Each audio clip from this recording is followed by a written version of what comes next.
नमस्कार मित्रांनो, स्वागत आहे तुमचं आरटीएस सर या आपल्या YouTube चॅनलवर। मित्रांनो, आजच्या व्हिडिओमध्ये आपण एमएपीएस बाबत तुमचे जे सर्व क्वेश्चन आहेत मित्रांनो, त्या सर्व क्वेश्चनची या ठिकाणी आपण उत्तर तुम्हाला देणार आहोत। जेवढे कमेंट्स तुमचे येत होते, जे बेसिक कमेंट्स होते, त्या सर्व कमेंट्सची आन्सर याच व्हिडिओमध्ये आपल्याला पाहायचं आहे।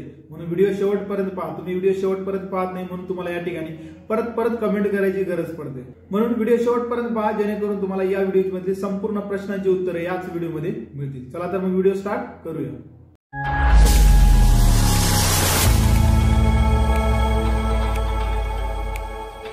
मित्रांनो, एमएपीएस क्लेम बद्दल डिटेल व्हिडिओ मी चॅनलवर अपलोड केलेली आहे। त्याची प्लेलिस्ट ही बनवून या चॅनलवर अपलोड झालेली आहे। त्या ठिकाणी तुम्ही जर पाहिलं तर तुम्हाला प्रत्येक प्रश्नाचं उत्तर त्याच्यामध्ये डिटेल्स मध्ये भेटतील। पण काही विद्यार्थी असे आहेत की व्हिडिओ न पाहिलेले असल्यामुळे त्यांनी परत या ठिकाणी कमेंट करतात आणि त्या कमेंट जे बेसिक कमेंट्स आहेत, त्या बेसिक कमेंट्सचे जे महत्त्वाचे आहेत अशा संपूर्ण कमेंटचे उत्तर आपण या व्हिडिओमध्ये पाहणार आहोत। मग ज्याचा सुरुवातीला जर या ठिकाणी प्रश्न आपण घेतला तर पहिला प्रश्न असा आहे या ठिकाणी, apprenticeship registration number does not exist. मग हा प्रॉब्लेम येतो कशासाठी? तर मित्रांनो, त्याच्यासाठी तुम्हाला थोडंसं जाणून घ्यावं लागेल ही या एमएपीएस क्लेम बाबत। ही जी एमएपीएस क्लेम आहे ती आहे 3 जून 2021 नंतर ज्यांची अप्रेंटिसशिप कंप्लीट झाली त्यांच्यासाठी लागू आहे। त्यानंतर जर तुम्ही एखाद्या सेंट्रल गव्हर्नमेंट मधून जर अप्रेंटिसशिप केला असेल तर तुम्हाला या ठिकाणी त्याचा लाभ भेटणार नाही। म्हणजे apprenticeship registration number does not exist म्हणजेच काय, तुमचा त्या पोर्टलवर डाटा अवेलेबल नाही। मग अशा डाटा अवेलेबल न होण्याचे 2-3 कारण आहेत, ज्याच्यामध्ये तुमची अप्रेंटिसशिप 3 जून 2021 च्या अगोदर झाली असेल, किंवा तुम्ही सेंट्रल गव्हर्नमेंट मधून अप्रेंटिसशिप केला असेल, किंवा तुमचा कॉन्ट्रॅक्ट फॉर्म हा टर्मिनेटेड असेल। म्हणून तुम्हाला या ठिकाणी apprenticeship registration number does not exist असा मेसेज शो होते। त्यानंतर दुसरा आपल्याला महत्त्वाचा कमेंट या ठिकाणी आहे, सर माझा आरओनी रिजेक्ट केला आहे, मंथली क्लेम करायला सांगितले, ते मी केलं आहे, परंतु इस्टॅब्लिशमेंट वाले म्हणत आहेत की क्लेम नंबर वेगवेगळे असल्यामुळे ते अप्रूव्ह करणार नाहीत, कारण 12 मंथचे 12 क्लेम नंबर या ठिकाणी येतात। तर मित्रांनो, हा जो काही प्रश्न आहे ते तुमच्या पद्धतीने ओके आहे। म्हणजे ज्यावेळेस तुम्ही मंथली क्लेम करत असताना त्या प्रत्येकाचं क्लेम जो आहे तो क्लेम आयडी वेगवेगळी येणार आहे। म्हणून त्या इस्टॅब्लिशमेंटला त्यांना 12 मंथचे 12 क्लेम आयडी त्यांना शो होतात। म्हणून त्यांना ते 12 मंथचे 12 क्लेम आयडी पाहूनच त्यांना त्या ठिकाणी अप्रुव्हल द्यावं लागणार आहे। म्हणजे या ठिकाणी तुम्ही जे क्लेम केलेले ते क्लेम ओके आहे, त्या इस्टॅब्लिशमेंटला सांगायचे की ज्यावेळेस आपण मंथली क्लेम करतो त्यावेळेस 12 मंथचे 12 क्लेम आयडी या ठिकाणी जनरेट होतात, पण ज्यावेळेस तुम्ही इयरली क्लेम करता, इयरली क्लेम केल्याच्या नंतर तो एकच क्लेम आयडी या ठिकाणी जनरेट होतो। म्हणून हा इस्टॅब्लिशमेंटचा प्रॉब्लेम आहे आणि त्यांना सांगायचे की अशाच पद्धतीने ते 12 मंथचे 12 क्लेम आयडी जनरेट होतात। त्यानंतर दुसरा महत्त्वाचा मुद्दा या ठिकाणी आपल्याला प्रश्न आहे असा, आरओ कडून नीड रेक्टिफिकेशन असा मेसेज आला आहे आणि न्यू क्लेम करायला गेले की क्लेम ऑलरेडी एक्झिस्ट असं दाखवत आहे। नीड रेक्टिफिकेशन ते आरओ असो किंवा रेक्टिफाय इस्टॅब्लिशमेंट असो, म्हणजे तुमचा क्लेम मध्ये काही ना काहीतरी त्रुटी आहे, ते त्रुटी तुम्हाला क्लिअर करण्यास सांगितलेली। आता ते त्रुटी काय आहे ते तुम्ही ज्यावेळेस क्लेम स्टेटस पाहता त्यावेळेस तुम्हाला ते समजून येईल। आता याच्यानंतर यांनी सांगितलंय न्यू क्लेम करायला गेले की क्लेम ऑलरेडी एक्झिस्ट असं दाखवते। ज्यावेळेस तुम्ही क्लेम मॉड्यूलमध्ये गेल्याच्या नंतर तुम्ही ज्यावेळेस बँक स्टेटमेंट असो नवीन अपलोड करायचा प्रयत्न करता तर त्यावेळेस अशा पद्धतीने प्रॉब्लेम दाखवतं। मग अशा कंडिशन मध्ये काय करायला पाहिजे, फर्स्ट क्लेम मॉड्यूलमध्ये जायचं। क्लेम मॉड्यूलमध्ये गेल्याच्या नंतर तुमचा जो काय क्लेम आयडी जो जुना आहे तो त्या ठिकाणी शो होते, त्याला क्लिक करायचं। त्याला क्लिक केल्याच्या नंतर तुमचा जो काय बँक स्टेटमेंट आहे, तुमची जे काही त्रुटी आहे त्या ठिकाणी क्लिअर करायची, मग सबमिट करायचं। म्हणजे तुम्हाला नवीन क्लेम या ठिकाणी न करता तुम्हाला ऑलरेडी क्लेम आयडी मध्ये जाऊन तुम्हाला या ठिकाणी सबमिट करायचं आहे, त्यावेळेस हा प्रॉब्लेम तुम्हाला या ठिकाणी शो होणार नाही। त्यानंतर एक क्वेश्चन विचारलेला आहे आपल्याला, सर आरओने अप्रुव्हल केलं आहे, स्टेटस पेंडिंग दाखवत आहे, सर प्लीज रिप्लाय। म्हणजे ह्या स्टेटस पेंडिंगवर ऑलरेडी डिटेल व्हिडिओ मी प्रत्येक माझे जर थंबनेल जर या ठिकाणी तुम्ही पाहिलं तर त्या थंबनेल मध्ये सुद्धा मी डायरेक्ट हायलाइट केलेले आहे की स्टेटस पेंडिंग म्हणजे नेमकं काय आहे। तर बघा, स्टेटस पेंडिंग म्हणजे तुमचा आरओने अप्रुव्हल केला आहे बट तुमची पेमेंट तुमच्या अकाउंटमध्ये आली नाही, त्यामुळे त्या ठिकाणी स्टेटस पेंडिंग दाखवतं। मग अशा कंडिशन मध्ये काय करायला पाहिजे, तर तुम्हाला या ठिकाणी काही करायची गरज नाही। ज्यावेळेस आरओने पैसे डिस्ट्रीब्यूट करतील त्यावेळेस तुमचं स्टेटस हा जो काय पेंडिंग आहे ते सक्सेसफुल त्या ठिकाणी दाखवणार आहे, तोपर्यंत तुम्हाला या ठिकाणी काही करायची गरज नाही। त्यानंतर एक महत्त्वाचा क्वेश्चन आपल्याला विचारलेला आहे, सेंट्रल गव्हर्नमेंटमध्ये अप्रेंटिसशिप झाली तर क्लेम करता येईल का? तर मित्रांनो, ही जी काय स्कीम आहे ते महाराष्ट्र अप्रेंटिसशिप प्रमोशन स्कीम, म्हणजे ही फक्त महाराष्ट्र स्टेट गव्हर्नमेंट जी महाराष्ट्र आहे त्याच गव्हर्नमेंट अंतर्गत जेवढे इस्टॅब्लिशमेंट आहेत, म्हणजे जेवढेच कंपनी रजिस्टर आहेत त्यांनाच ही स्कीम लागू आहे. जर या ठिकाणी आता सेंट्रल गव्हर्नमेंटमध्ये जर तुम्ही केली असेल, फॉर एक्झाम्पल रेल्वेमध्ये केली असेल, वेगवेगळे सेंट्रल गव्हर्नमेंटच्या कंपनीमध्ये जर केली असेल तर तुमच्यासाठी ही स्कीम या ठिकाणी लागू नाही. म्हणून या ठिकाणी सेंट्रल गव्हर्नमेंटमध्ये जर अप्रेंटिसशिप झाली असेल तर त्यांना या ठिकाणी क्लेम फॉर्म भरता येणार नाही, म्हणजे तुमच्यासाठी ही स्कीम नाही. ही फक्त जे महाराष्ट्र स्टेट गव्हर्नमेंट अंडर येऊन काम करतात विद्यार्थी त्यांनाच ही स्कीम या ठिकाणी लागू होणार आहे. त्यानंतर एक महत्वाची कमेंट या ठिकाणी आपल्याला आहे, तर यामध्ये सांगितलेले बघा, माझे फर्स्ट पेमेंट जे आहे ते 6,767च्या खाली आले आहे. बाकी सर्व मंथचा पेमेंट जे आहे ते 7,000च्या वर आहे आणि मी इयरली क्लेम केला आहे, पण ते क्लेम रायझर दाखवतात. आता क्लेम रायझर म्हणजे काय?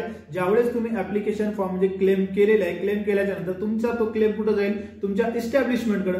इस्टॅब्लिशमेंटनं जर त्याला अप्रुव्हल दिलं नसेल, त्यांनी त्याला काही केलं नसेल, म्हणजे तो तुमचा क्लेम करणं आणि इस्टॅब्लिशमेंट तुमचा क्लेम पेंडिंग राहणं या दोघांमधला जो काय टाइम आहे त्यावेळेस जो काय शो होतं त्या पोर्टलवर त्याला म्हणतो आपण या ठिकाणी क्लेम रायझर. ज्यावेळेस तुमचा इस्टॅब्लिशमेंट त्याला अप्रुव्हल देईल किंवा रेक्टिफाय कर, याच्या अगोदरची जी प्रोसेस आहे ते क्लेम रायझर. आता क्लेम रायझर असेल तर त्या ठिकाणी तुमच्या HR ला बोलायचं, इस्टॅब्लिशमेंटला बोलायचं, त्यांना क्लेमला पाहावे लागायचं आणि त्या ठिकाणी अप्रुव्हल असेल तर अप्रुव्हल द्यायला सांगायचं, रिजेक्ट असेल तर रिजेक्ट. पण या ठिकाणी महत्वाचा प्रश्न असा विचारलेला आहे, तर अशा कंडिशन असताना मंथली क्लेम होत नाही आणि monthly claim for this registration number is not possible.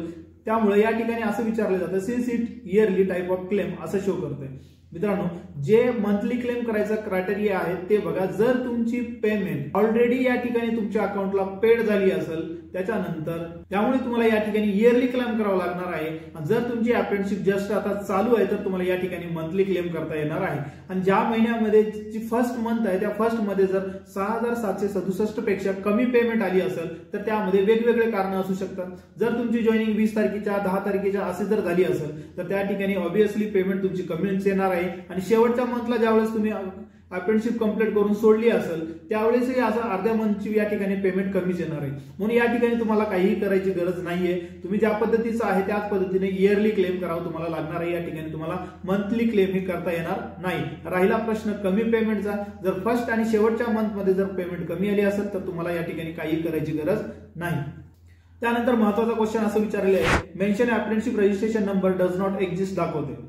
जे सुरुवातीला सांगितलं होतं त्याच पद्धतीने ही सुद्धा कमेंट या ठिकाणी आलेली आहे, म्हणजे तुमच्यासाठी ही स्कीम नाही. आता या ठिकाणी दोन कंडिशन असू शकतात. जर तुम्ही पोर्टलवर अप्रेंटिसशिप रजिस्ट्रेशन नंबर व्यवस्थित तुमच्या कॉन्ट्रॅक्ट फॉर्म नुसार जर फिल केला असेल तरी सुद्धा हा मेसेज शो होत असेल, मग तुमच्यासाठी ही स्कीम नाही असं तुम्ही या ठिकाणी समजू शकता. नाहीतर मग अशा काही कंडिशन मध्ये असं होतं की अप्रेंटिसशिप नंबर आपण एखाद्या वेळेस चुकीचं टाकलं तरी हा मेसेज शो होते. मग तुमच्या कॉन्ट्रॅक्ट फॉर्मवर जो रजिस्ट्रेशन नंबर आहे तोच रजिस्ट्रेशन नंबर तुम्हाला त्या ठिकाणी फिल करायचा आहे. फिल केल्याच्या नंतरही जर असा मेसेज शो होतोय तर तुम्हाला समजून जायचं की तुमच्यासाठी ही स्कीम नाही.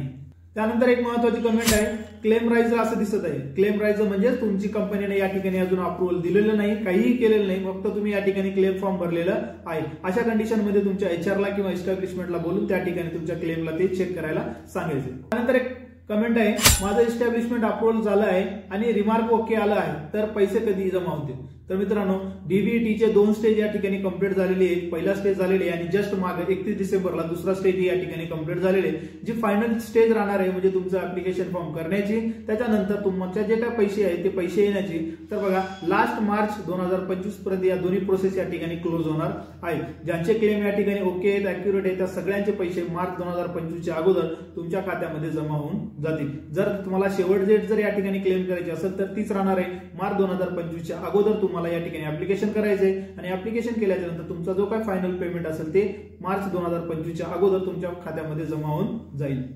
सजेस्टेड टू रेक्टिफाय म्हणजेच काय, तुमचा क्लेम हा रिजेक्ट झालेला आहे. आता रिजेक्ट झाल्याच्या नंतर तो क्लेम स्टेटस चेक करायचा आणि तो कारण आपल्याला समजेल की तो काय पद्धतीनं कशा पद्धतीने त्या ठिकाणी रिजेक्ट झालेले, काय रिझन आहे ते रिझन तुम्हाला चेक करायचं आणि ते त्रुटी दूर करून तुम्हाला परत रिअप्लाय करायचे. रिअप्लाय केल्याच्या नंतर तुमचा प्रॉब्लेम या ठिकाणी सॉल्व्ह होईल. आता समजून घ्या, एक वेळेस तुम्ही मंथली क्लेम केलंय, मंथली क्लेम केल्याच्या नंतर तुम्हाला जर त्या ठिकाणी इयरली क्लेम करायचं असेल तर पोर्टलमध्ये चेंजेस होतात का? तर बघा, याच्यामध्ये पोर्टलमध्ये चेंजेस होत नाही. ज्यावेळेस तुमचा क्लेम हा ऑलरेडी अप्लाइड झालेले, अप्लाइड झाल्याच्या नंतर तुमचा जर क्लेम या ठिकाणी रिजेक्ट झाला तरच तुम्हाला त्या ठिकाणी रिअप्लाय करता येणार आहे, कारण की जर रिजेक्ट नसेल तर तुम्हाला या ठिकाणी काही करता येणार नाही. त्यानंतर सेम क्वेश्चन आहे, आरओ अप्रुव्हल झालेले आहे, आधार सीडिंग पण आहे, किती दिवसात पैसे येणार आहेत. तर याच्यामध्ये एकच उत्तर आहे मित्रांनो, या डीबीटीचे 2-3 स्टेज या ठिकाणी राहणार आहेत, त्यापैकी 2 स्टेज या ठिकाणी कंप्लीट झालेले आहेत. शेवटची जी स्टेज आहे ते मार्च 2025च्या अगोदर तुमच्या खात्यामध्ये पैसे भेटून जातील. त्यानंतर माझी अप्रेंटिसशिप रेल्वेमध्ये झाली आहे तर मला पैसे येणार का? तर रेल्वे ही सेंट्रल गव्हर्नमेंटच्या अंडर येत असल्यामुळे तुमच्यासाठी ही स्कीम राहणार नाही. ही स्कीम फक्त महाराष्ट्र स्टेट गव्हर्नमेंटसाठी असल्यामुळे तर तुम्हाला या ठिकाणी ती क्लेम अप्लाय करता येणार नाही, म्हणून तुमच्यासाठी या ठिकाणी ही स्कीम नाही. त्यानंतर आहे आरओ सजेस्टेड टू रेक्टिफाय असं दाखवत आहे. सजेस्टेड टू रेक्टिफाय म्हणजे काय, तुमचा जो काय क्लेम आहे तो रिजेक्ट झालेला आहे तर तुम्हाला या ठिकाणी क्लेम स्टेटस चेक करायचं आहे, त्यामध्ये जे त्रुटी दिलेली आहे ते त्रुटी या ठिकाणी दूर करून तुम्हाला परत रिक्लेम करायचं आहे. आता ज्यावेळी तुम्ही रिक्लेम करता, रिक्लेम केल्याच्या नंतर परत तुमचा क्लेम जो आहे तो इस्टॅब्लिशमेंटकडे जाईल, तिथून अप्रूव्हल झाल्याच्या नंतर तुमचा त्या आरओ कडे जाणार आहे.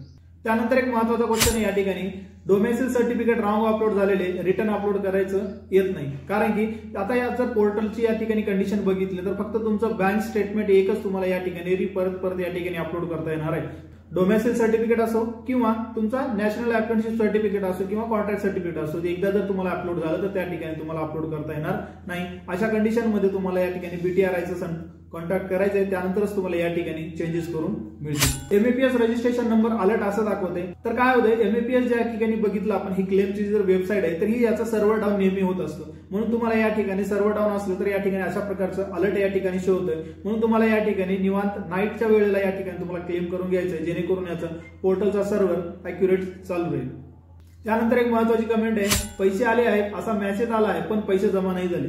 तर या ठिकाणी बघा, जो का तुमचा पैसे आहे ते आधार लिंक बँक अकाउंटमध्ये नाही. मग याच्यामध्ये जर बघितलं तर आपल्याकडे 2 अकाउंट असतात, 3 अकाउंट असतात, तर तुम्हाला या ठिकाणी आधार सीडिंग चेक करून घ्यायचं, ते कोणत्या बँकेला आहे त्याच बँकेमध्ये चेक करून घ्यायचं, त्याच बँकेमध्ये पैसे आलेले असतील.